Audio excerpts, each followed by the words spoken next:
Hello મિત્રો, સાંવેદ એજ્યુકેશનમાં હું હર્ષ રાણા આપ સૌનું સ્વાગત કરું છું.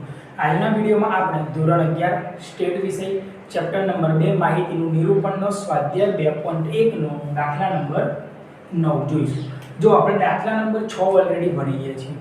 4, 5 અને 6 આ ત્રણના વિડીયો થઈ ગયા છે. દાખલા નંબર 7 અને 8 એમાંથી આ 9મો જોઈને પછી આપણે દાખલા નંબર 7 લઈ લઈએ છીએ. કારણ કે આ 9મો દાખલો પહેલા લેવાનું રીઝન એ છે કે 9મા દાખલામાં પણ આપણે શું બનાવવાનું છે?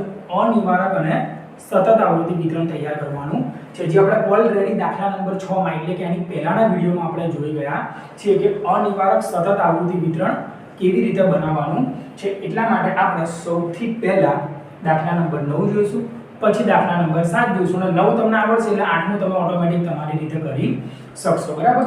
તો સૌથી પહેલા જ્યારે તમને મધ્ય કિંમત આપેલી હોય અને મધ્ય કિંમત પરથી આપણે વર્ગ મેળવવાનો હોય તો આ બે સૂત્ર તમારે યાદ રાખવાના છે. કયા સૂત્ર છે? તો નીચલી સીમા મેળવવા માટે એટલે અધર સીમા મેળવવા માટે આપણું સૂત્ર શું છે? મધ્ય કિંમત માઈનસ c/2. c એ શું છે? આપણી વર્ગ લંબાઈ. તો વર્ગ લંબાઈ બી તમને પ્રશ્નમાં આપેલી હશે, ના આપેલી હોય તો આપણે જાતે શોધી લેવાની છે.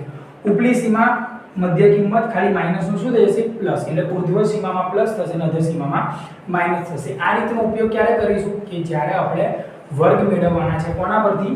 મધ્ય કિંમત પછી. સંખ્યામાં તમને મધ્ય કિંમત આપેલી હોય ત્યારે. તો ચલો દાખલા નંબર 9 માં જુઓ. વર્ષ દરમિયાન શહેરમાં થયેલા અકસ્માતોની સંખ્યા નીચે મુજબ છે. એમાં અકસ્માતની સંખ્યા અને કૌંસમાં આપેલું છે મધ્ય કિંમત, જે આપણે અહીંયા લખી દીધું છે. આગળ છે દિવસો. દિવસો એટલે આપણે શું છે? આવૃત્તિ. આવૃત્તિની હમણાં જરૂર છે નહીં, લાસ્ટમાં જરૂર પડશે તો આપણે એનો કોલમ બનાવી લઈશું. બરાબર? પણ સૌથી પહેલા અકસ્માતની સંખ્યા. હવે આપણે બીજી વસ્તુ જોઈશું, વર્ગ લંબાઈ. કેમ કે મધ્ય કિંમત આપેલી છે એટલે આપણે આ બે સૂત્રનો ઉપયોગ કરવો પડશે. પરંતુ આપણે c આપણી જોડે છે નહીં, તો સૌથી પહેલા શું શોધીએ? c એટલે કે વર્ગ લંબાઈ. બરાબર છે? તો c એટલો લખું છું. વર્ગ લંબાઈનો મતલબ શું છે? આ બંનેનો ડિફરન્સ. 21 માંથી મોટામાંથી નાનો બાદ કરવાના. 21 માંથી 11 જાય તો કેટલા વધે? 10. 31 માંથી બધામાં કેટલી આવશે? 10 જ આવશે. જોઈ લેજો તમે. બરાબર છે? તો વર્ગ લંબાઈ કેટલી આવી ગઈ? 10. બરાબર? હવે આપણે બે કોલમ બનાવીશું. કોના? નીચલી સીમા અને ઉપલી સીમા.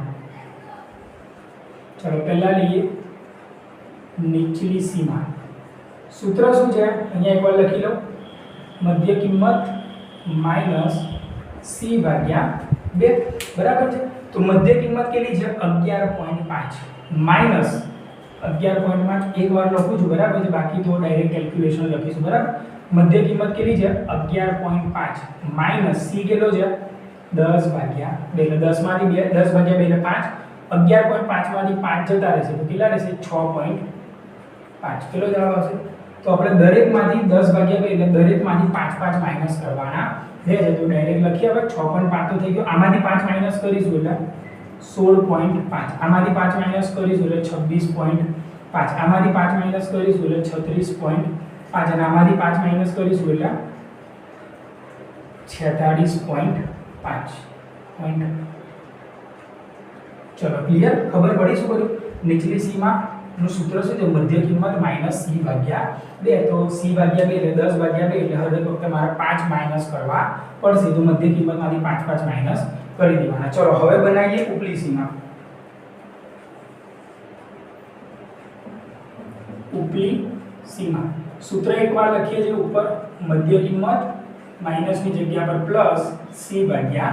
હવે આપણને સિમ્પલ ખબર પડે એ માઈનસ કરેલા 10/2 એટલે 5. અહીંયા ખાલી શું કરવાના છે? 5 ઉમેરવાના છે. તો 11.5 ઉમેરીએ તો 16.5. 21 માં 5 ઉમેરીએ તો 26.5. 31 માં 5 ઉમેરીએ તો 36.5. 41 માં 5 ઉમેરીએ તો 46.5 અને 51 માં 5 ઉમેરીએ તો 56.5.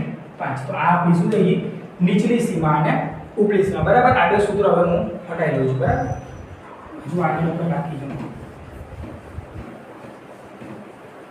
ચલો હવે આના પરથી આપણને શું મળશે ભાઈ? વર્ગ મળશે. શું મળશે? વર્ગ. ચલો વર્ગ મળશે તો કઈ રીતે લખવાનું? અહીંથી 6.5 થી 16.5. પછી અહીંયા કેટલું મળ્યું? 16.5 થી 26.5. પછી કેટલું મળશે? 26.5 થી જે બે જવાબ આવ્યા એ બે જવાબ લખવાના. 36.5. પછી 36.5 થી 46.5 અને લાસ્ટમાં 46.5 થી 56.5. પણ અહીંયા એક પ્રોબ્લેમ છે. જો શું છે, અહીંયા આપણને કેવું કીધું છે અનિવારક. અનિવારકનો મતલબ શું છે, અહીંયા સરખા થવા જોઈએ નહીં. આ તો કેવો વર્ગ મળ્યો આપણને, નિવારક મળ્યો. એટલે આ નિવારકમાંથી આપણે પાછળને શું ફેરવવું પડશે, અનિવારકમાં ફેરવવો પડશે. એટલે હવે લખીએ આપણે અનિવારક વર્ગ એવું લખીએ.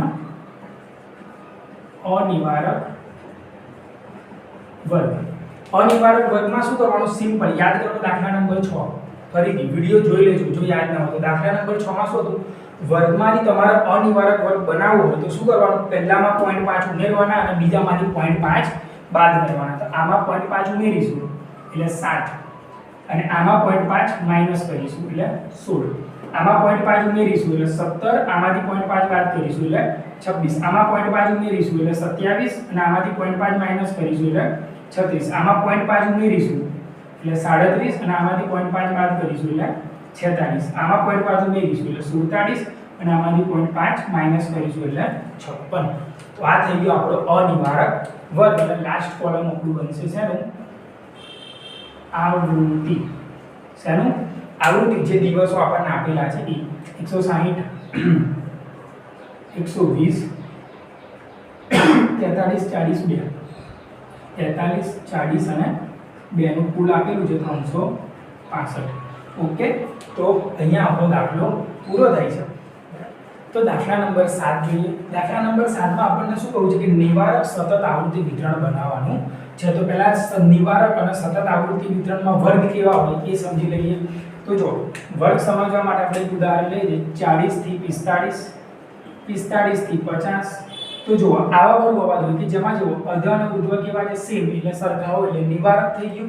અને બંને વચ્ચેનો ગેપ કેટલાનો છે, 5 5 નો છે. 40 થી 45 માં 5, 45 થી 50 માં 5. તો કેવું થઈ ગયું, સતત પણ થઈ ગયું. વર્ગ લંબાઈ સરખી હોય તો એને સતત આવૃત્તિ વિતરણ કહેવાય.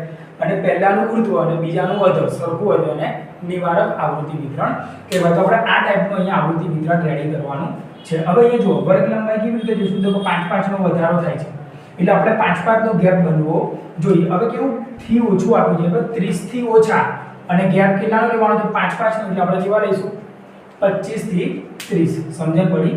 5 5 નો ગેપ લેવાનો છે અને પહેલી વેલ્યુ કેટલી છે, 30. 30 થી ઓછું બનાવવાનું છે. 30 થી ઓછા એટલે આપણે શું કરવું પડશે, 25 થી 30. સિમ્પલ 5 5 વધારતા જવાનું. હવે 30 થી 35, 35 થી 40, 40 થી 45, 45 થી 50, 50 થી 55, 55 થી 60, 60 થી 65 અને 65 થી 70. Okay, clear? તો જો આ રીતે વર્ગ બનાવીશું શેમાં, તો થી ઓછા પ્રકારનું સતત અને નિવારક હોય તો આપણે ડાયરેક્ટલી આવી રીતે લખી શકીએ છીએ. ડન. હવે એની આવૃત્તિ જોઈએ. આવૃત્તિ કેવી રીતે કરવાની, તો જો CF જો મેં તમને કીધું થી ઓછા પ્રકારનું હોય તો CF કન્ટિન્યુ વધતો જાય. પણ આપણે તો એના પરથી શું મેળવવાની છે, આવૃત્તિ. તો પહેલી તો 0 ની 0, પછી બાદબાકી કરવાની. પણ બાદબાકી હંમેશા મોટામાંથી નાનાની થાય. તો 0 માંથી 17 ની, 17 માંથી 0 જાય તો કેટલા વધે, 17. 25 માંથી 17 જાય તો કેટલા વધે, 8. 40 માંથી 25 જાય તો કેટલા વધે, 15. 48 માંથી 40 જાય તો કેટલા વધે, 8. 54 માંથી 48 જાય તો કેટલા વધે, 6. 57 માંથી 54 જાય તો 3. 59 માંથી 57 જાય તો 2 અને 60 માંથી 59 જાય તો 1. હવે આ બધા આવૃત્તિનો ટોટલ કરી દઈશું તો કેટલો થશે, n બરાબર 60. ટોટલ તમારે કરી લેવાનું છે. બરાબર. તો આ થઈ ગયું નિવારક આવૃત્તિ વિતરણ. જો કેટલું સિમ્પલ છે. થી ઓછા પ્રકારનું કે તો સિમ્પલ C જોવાનો કેટલો છે, 5 5 છે. તો જે સંખ્યા તમને આપી એમાંથી 5 ઓછા કરીને નિવારક બહુ ઈઝી છે. અનિવારકમાં જ આપણે પ્રોબ્લેમ થાય છે. એટલે અનિવારકનો જે આપણે આગલો છઠ્ઠો દાખલો જોયો એ એકવાર બરાબર સમજી લીધો. એના જેવો જ એક દાખલો 9મો પણ આપણે જોઈ ગયા. બરાબર છે. તો આજના વિડીયોમાં આટલું. જો તમને વિડીયો ગમ્યો હોય તો વિડીયો લાઈક કરજો, ચેનલ સબસ્ક્રાઇબ કરજો અને તમારા વધુમાં વધુ મિત્રો સાથે શેર કરજો. Thank you. ચલો ડન.